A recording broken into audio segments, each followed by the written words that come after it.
देवेंद्र फडणवीसांचे दहशत आहे, दहशत आहे. एकनाथ शिंदेची दहशत आहे का? दहशत नाही आहे, पण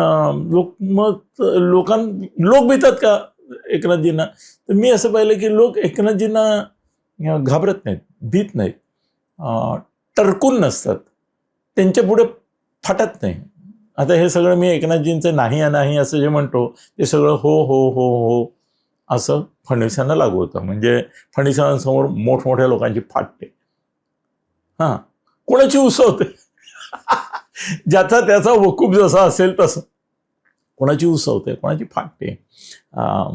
लोक त्यांच्याशी बोलायला घाबरतात.